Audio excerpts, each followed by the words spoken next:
Hi, I'm Shantae Jackson with Sandal Blue Foundation, and I'm so excited you're here for this resource conversation. These conversations are intended to help motor vehicle incident survivors and their families with practical tools, guidance, and support. I am thrilled that you are here today because we have the pleasure of talking to Keri from Trauma Informed Utah, and we get to talk about one of my favorite things, the window of tolerance. Keri, thank you so much for being here today. Thank you for having me. I'm so happy to be here. Thanks. Now, to begin, you represent Trauma Informed Utah. You work with them and you lead them. And we want to know a little bit about what that even means. Tell us a little bit to start about Trauma Informed Utah. I'm happy to share more about it. So, here's what we know, right? Trauma impacts the brain. It impacts the way in which we show up as humans. There's a whole kind of science behind that. We're not going to go into in this moment, but I think we can all agree that going through something significant, going through something really hard, has an impact on our ability to show up, regulate our emotions, connect, communicate, all of those things. So there's been a conversation happening, at least nationally, for about the last 25 years around what it means to build that understanding into the systems in which we interact. So when we talk about being trauma informed, we have started that work for the most part with nonprofit and state agencies that work with folks who've been impacted by trauma because we want to be able to effectively reach the folks that we're trying to serve, right? To actually do what we're promising to do. And we know that doing that work with folks who have experienced difficult things is hard on the workers. And that we bring our own lived experience. And so now both of us are in the room with kind of lived experience of trauma and trying to communicate and trying to regulate our emotions and all of the things. And so we offer training, resources, tools like I said, we started with nonprofits and the state agencies, but we really expanded the conversation into all systems, frankly, where humans interact. So that's right, schools, healthcare, businesses, churches, all of the places to really make sure that level of humanity is understood Mm. and is really kind of reflected in the work that we're trying to do. That's amazing. So, what I'm hearing is if you're a human and you interact with other humans, this is applicable. 100%. And that's where we talk about like, healthy people create healthy systems, right? And again, we're talking about every system where humans interact, which is everywhere. All of us have been through stress and adversity. Many of us have lived through what we would identify as trauma. Certainly, the pandemic, right, was kind of a great leveler across systems. And we each were impacted differently depending upon the support that we had, the resources that we had, et cetera. But also for folks listening to this who've experienced significant accident or significant trauma related to that, it has an impact. And so, how do we design that understanding into the ways that we interact? Oh, that's amazing. Now, one thing that you started talking about is regulation. And this Yes. term sometimes isn't fully understood. And I really want to dive into some of the tips and tools and guidelines that you guys teach about how to regulate, specifically the term window of tolerance. This is a term Yes. that if you've ever started going into searching mode of how do I feel better or nervous system or trauma, you're going to see this term, window of tolerance.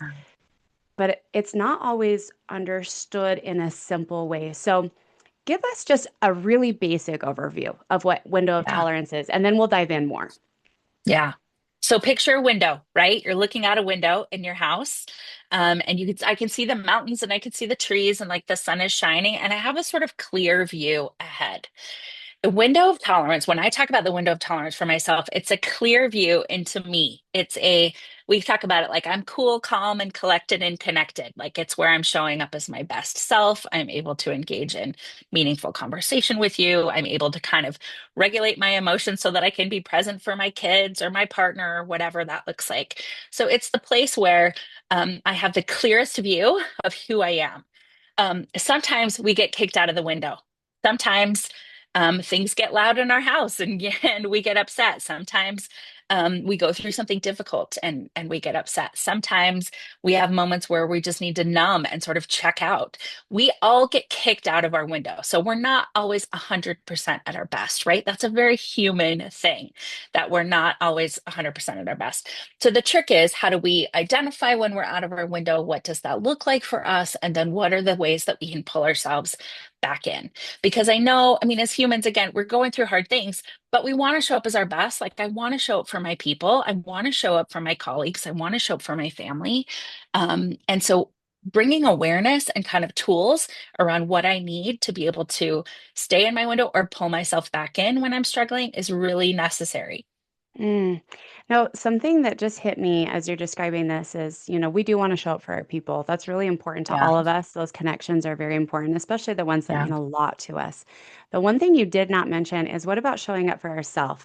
Does our window of Ooh. tolerance affect showing up for ourselves? It absolutely affects. I'm so glad you said that because we don't always talk about that. And that is the way, I mean, again, so I always come back to parenting as an example that a lot of folks can relate to, right? Where I have rough moments as a parent where I'm showing up in ways that I don't mean to for my kids or that I hadn't intended. A lot of that relates to how present am I being for myself? Have I taken care of myself that day? Have I hydrated? Have I eaten? Have I moved my body? Have I done the things that I need to do to tend for myself so Mm. that I can show up for my people, right? We don't always put that as part of the equation. And so it is absolutely like, what is it that I need in this moment so that I can stay true to myself, stay calm, so that I can be here and feel safe for myself and promote safety for the people around me. The part too that we don't always talk about is that sometimes, again, there's a loud noise that kind of sets you off and you're sort of reeling and there's exercises we can do to bring ourselves back into it. Sometimes that loud noise is reminiscent of something that's happened in the past, right? And we Yes. weren't safe and we were struggling and we literally either physically or emotionally or mentally were not safe in that moment. So the window of tolerance is also a tool that reminds our brain, because the brain hears the loud noise and thinks, oh, I'm not safe because I remember that time when I really wasn't. And so that's what kind of kicks us into that. We talk about fight or flight mode, right? And so this is the tool that can both help us in the simple moments and can also help us in the moments where we need to remind our brain that I'm here, I'm good, I'm safe. I have people around me that love and care for me. I love and care for myself, and I'm going to be okay. That both can connect us to the present in the really meaningful and big times and in the simple times. Yeah. Okay. So what I'm hearing is this window that we can see out that's clear, right? If we have a large window of tolerance at the moment, when we're looking out of this window, it's clear. We have a clear view of things. And as you're describing how we can do that for ourselves, I feel like that myself, right? Like when I'm taking care of myself, that view is clear. I have kind of Yeah, a larger perspective. I'm not quite so in my head or critical. I have literally a more clear view. yeah, And what I'm hearing is when that window of tolerance gets smaller, there's something that kicks us out of it. That view, that space that we're looking yeah, through is either more muddied or smaller, right? We're talking, we're not meaning literally, we're not actually looking out of a yeah, window, but that's kind of a visual that we can use. How do we recognize that? How do we yes. recognize, okay, I'm out of my window of tolerance? If you've ever seen it in a drawing, tech a lot of times it's like the middle portion and then there's a Mhm. kind of an above and a below. How do I recognize that I'm not in this Yes. clear view anymore? Yeah. That is one of the most important parts is sort of that level of self-awareness. We often think about it perhaps as it relates to kind of our extreme emotions, right? I'm angry or I'm upset or I start yelling or I'm getting overwhelmed. So that's part of it. That's kind of one of the layers that we talk about. That's kind of our fight or flight response that comes up when our brain doesn't feel safe. The alternative to that is that kind of freeze response. So this is the I'm checked out. I don't care what you need from me. I'm just scrolling and numbing on my phone, right? Mm. Like I'm happy to just sort of sit back and let life pass me by because I'm perhaps too overwhelmed. And so I just have to sort of self-protect in this moment. So it's really important to start to think about like what are the moments? We're going to go through some questions here in a second that might help. But what are some of those moments that that we start to recognize that it's showing up for us? What are the big emotions that show up for us regularly that we know? I have some repeated times here that show up and can kick me out. So it is that level of self-awareness. You also talked about sort of the shrinking. And so we talk about the window as kind of an accordion, right? It can kind of shrink, it can expand. So it's important to remember one is we want that window to be big and beautiful and clear and clean, and we can see our path forward today. So that comes as we are taking care of ourselves, right? That's the part. Did I get enough sleep last night? Am I hydrated? Am I eating? Am I tending to myself? Do I know what I need throughout the day to just pay attention to myself? The shrinking comes perhaps when I haven't had enough rest. It's like my 4-year-old had me up in the middle of the night, and now I can't be as open to what you need from me today because my window's a little bit smaller, right? So that really kind of takes some awareness in terms of how we're starting our day, how we're leaning in to our day and to the window itself. The truth is, too, with the window, that we can come in and out repeatedly throughout the day. So sometimes, we're going to have that big, beautiful, clear window. It's cleaned, right? There's no spots, etc. But we get kicked out or it gets kind of shrunk for us. And then the key is what's that level of self-awareness? And then what's going to bring us back in? Okay, and that's exactly what I wonder. How do I get Yes. back? Whether I took Yes. care of all of my bodily needs and my window tolerance is large, right? This accordion has grown and it's big Yeah. and beautiful. I have a big perspective, and then sometimes it's not always audio, right? It's not always a sound. For me, it's something visual. Mm, A lot of times, like in my family, sometimes there's smells that are associated, but something kicks me out of my window tolerance. And I recognize it. I've learned to yeah. recognize, okay, I'm fighting, I'm flighting, I'm freezing. There are some Yeah. other things that people talk about, but those are the main ones that we're talking about today.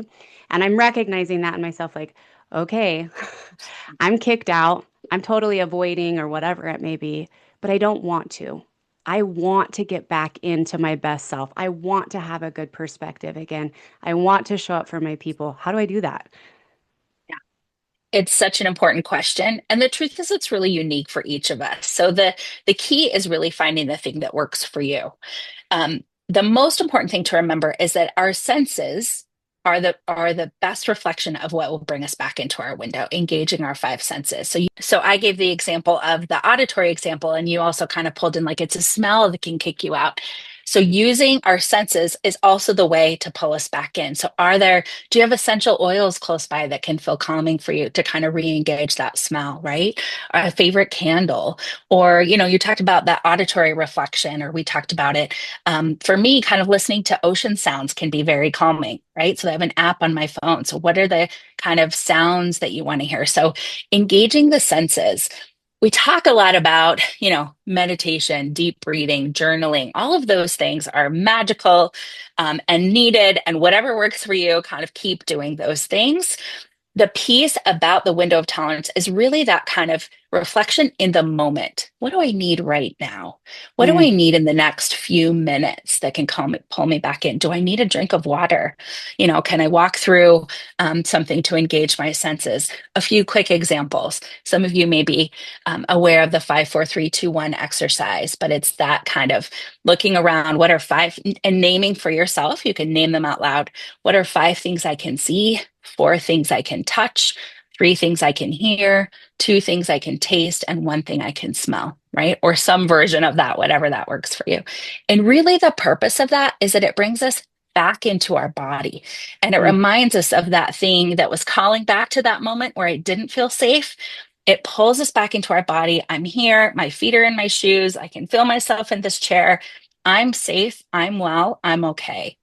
And then what does that look like in terms of maybe a few deep breathing or box breathing exercises, um, or listening to the ocean sounds or whatever it means for you to really kind of show up in that moment. We want to keep doing all of the other things, like I said, to sort of expand that window and keep us engaged throughout our day, throughout our hours. But it's in the moment. What does that practice look like?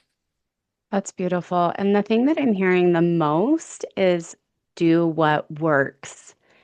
Don't do something because it works for everybody else and it's what everybody Yes. else talks about. I've never heard Mhm. somebody say ocean sounds, but that works for Mhm. you, Mhm. right? So finding the thing that works for you. Something I also want to point out, sometimes people hear this and they think it sounds, I don't want to put words in other people's mouths, but people have told me kind of sounds froofy, right? Like it kind of sounds Mhm. Mhm. silly Mhm. nilly. And I just want to challenge that thought and that idea of try it. In my family, there's seven of us and only two of us are girls.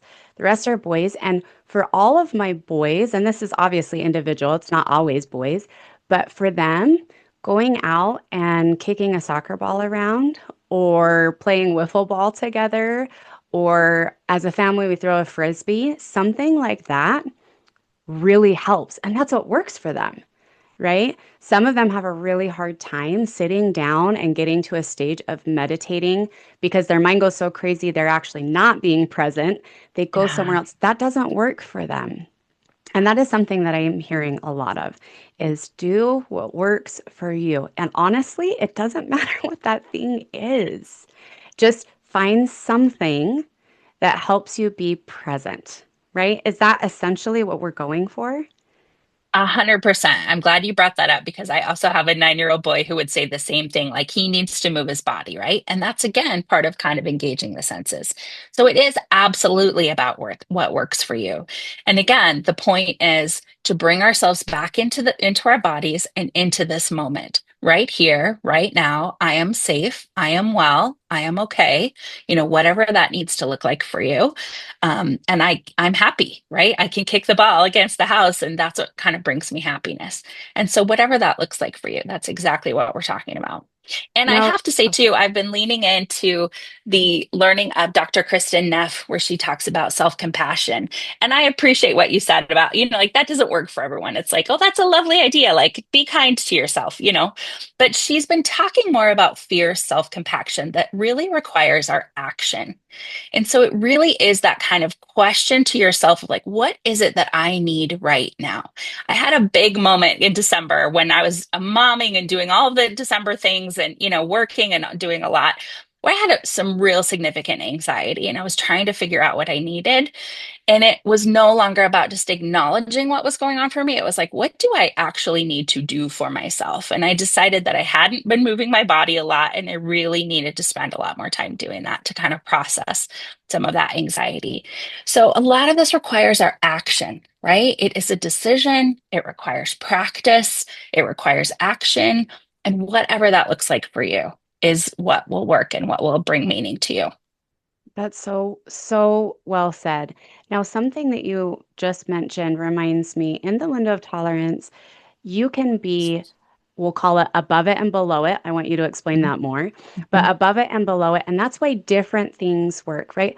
A lot of my family members really like to move Mhm. around. A lot of times for me, when I'm out of my window of tolerance, I actually need to be really calm and still and quiet, Mhm. literally like zero senses turned on. It's Mhm. more Mhm. of, actually, I'll say stimulation. Senses on, stimulation off. Mhm. What is it about being above and below, and how do we Yeah. recognize that? Because that does help you learn what will help you in the action, right? We're talking about you have to make a choice and an action. But if I'm needing to Mhm. move and I'm still, that might not be helpful. That's a great question. So, yeah, when we're talking about above, we're talking about that fight or flight response. This is the kind of the outward expression of emotion, the anger, the overwhelm, the angst, right? Or real frustration, or whatever that looks like. And that is often, even kind of using my body as I'm doing that. That's like an outward expression of what's going on for us, right? And so, when you think about the literal kind of fighting or flighting, we're moving our bodies. So in that moment, we want to think about like, okay, what's going to bring me back in and just like back into my chair and back into my calm and back into my own kind of ability to regulate. And again, whatever that works for you. And we've given some of those examples already. The freeze response is that below the line where we talk about sort of hypoactivated. So that's kind of the numbing, checked out, unfocused, or I'm disconnected in conversation, or I'm just sort of not paying attention. I'm not displaying my emotions. And this is where we want to get more active. So it's even as simple as like, I'm kind of sleepy. I'm not really listening to you. I know you want me to have a conversation. I'm just sort of kicked back in my chair. Something to just like squeeze your muscles as tight as you can for 10 seconds can bring some blood into your big muscles and sort of pull you back into your body. Or does this, there's a reason why they say if you're sitting at your desk all day at work, like stand up and walk around for 10 minutes, right? To really engage yourself. So, what are the things that can propel you? So, it's either the calming to kind of bring you back in or propel you forward in terms of action. Okay, so what I'm hearing, if we're saying it really simply, is if you feel like this, we both use our bodies. I'm not even sure the Yeah, word for yeah. that. If we feel like this, you do something opposite of that to calm. And if you find yourself, kind of curled up, not doing much, not engaging much, Mhm. pushing everybody away, that's when you need to do the opposite. You need Yeah. to be moving, you need to be connecting. That's when I feel like community can be really, really helpful and important. I've been really lucky. I have a group of friends that recognize that in me. I would kind of recluse and not realize it. And I really enjoy connecting with people. Even introverts need this. And they would pull me out of that. They'd say, "We're coming and picking you up. And you don't have a choice in it." I was upset. I'm not going to lie. Like, it made me mad. And then about 30 minutes in, I was like, I feel so much better. Even though I haven't said a whole lot or interacted Mhm. a whole lot, that's what we're doing, right? We're recognizing if I'm, sort of secluding myself, what we need is to move and to open up. If I'm feeling really frantic and every single noise makes me cringe, that's when I need something that's more calm. This is so helpful. Now, I feel like we could talk about this forever, and we both have so much more we could share. But as we are wrapping up, I would love some real examples of, you know what? It's just a hard day or a hard week, or it's been kind of a never-ending space, right? I was in a wreck, and it's been 6 months of nonstop fight or flight, just situational. That's just where I'm at. What can we do? What's helpful in these? I think it is that element of self-compassion, which might feel a little bit foreign. But to just remind ourselves that your only job right now is presence and patience Hmm. with yourself, right? Say it again. Like your only job is to be present and patient with yourself and to just be curious, be aware of what's coming out. This is how I'm feeling. What does that next step feel like or look like, right? And to maybe perhaps the step beyond that is to practice some of those things that might work for you. So in our organization, we do something called the Take Five plan. That's just a literal reflection of the window of tolerance. And I'll just walk you through it really quickly because I think it's a good example of how this shows up. Answer for yourself these three questions. One, what emotions are most difficult for you, right? Is it anger? Is it sadness? Is it like, what's the thing that's the hardest? What types of situations are likely to trigger that emotion? Right. So is it a difficult conversation with a partner or having to revisit, the medical bills for the 90th time? Or, what is the thing that is going to kind of kick us into that? And then identifying some of those signs for ourselves that I might notice, or that maybe my husband notices, or somebody else might notice around me. My cheeks can get flushed, my breathing gets more shallow, right? I start to kind of puff up a little bit when those emotions start to feel big. And then I want you to think about what are five things you can do within 5 minutes. That's what we talk about the Take Five plan. What are those five things that calm you? So for me, looking at pictures of my kids on my phone, taking a few deep breaths, listening to ocean sounds, getting a Diet Coke, or calling my husband are my five things. They're very simple, right? They don't require a lot, just maybe my phone. And maybe a Diet Coke, right? But they don't require a lot from me or kind of doing something in another way. The point is really to start simple and start small, right? Somebody might be suggesting to you to start a new journal, or to come up with a new walking path, or you're already in physical therapy. Like there's so much going on for you. And so, really, this moment is just about patience and presence and what do I need? Just Mm. really kind of tuning into that question, right? That's your only job today because it can feel overwhelming. So, patience and presence and what do I need? And then also this idea of creating this action plan, 5 things in 5 minutes. Now, as somebody's creating this, I'm a big believer of accountability in the sense of I want to feel better. And I know that if I have somebody helping me with this, that it will be a little bit easier. What do you suggest as far as in the very early stages of, oh, I've never thought about 5 things that I could do in 5 minutes? How can they help engage or enlist support in that? I love that you asked that because that's absolutely part of it. So, one is to practice for ourselves, but it's also really lovely to have an accountability partner. So, you mentioned your friends that swept in and kind of pick you up when you're down. Hopefully, we all have those people in different spaces. So, being able to say to them, hey, I'm trying this thing. I wrote it down, right? So, answer those few questions for yourself, write it down for yourself, put a little sticky note in the kitchen or in your bathroom or wherever you need it. Remind yourself, say those things out loud and then talk to at least one other person. Is it your partner? Is it a friend?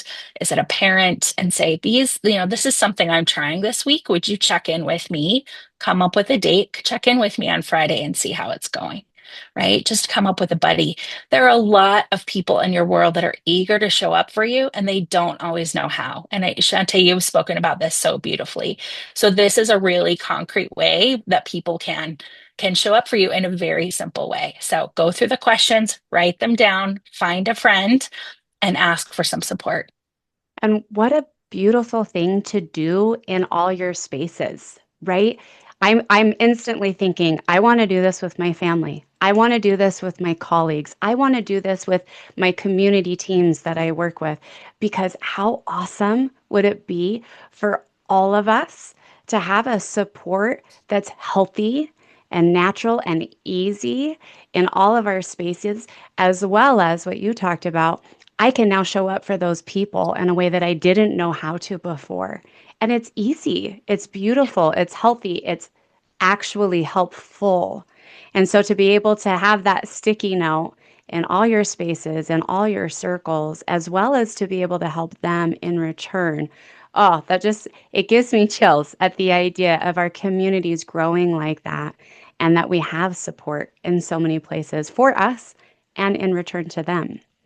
Keri, I really appreciate you. Before we close up, is there anything that I didn't ask about or that you'd like to end us with today?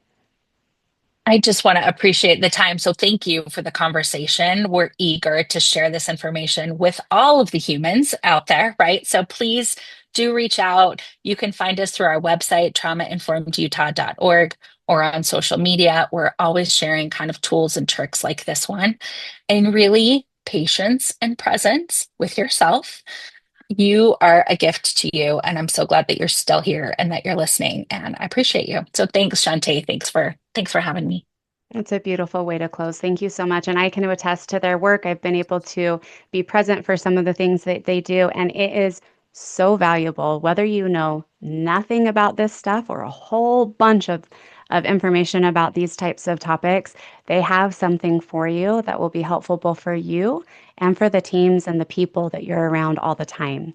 So, Keri, thank you again for being here. And with that, we hope your road gets a little bit easier.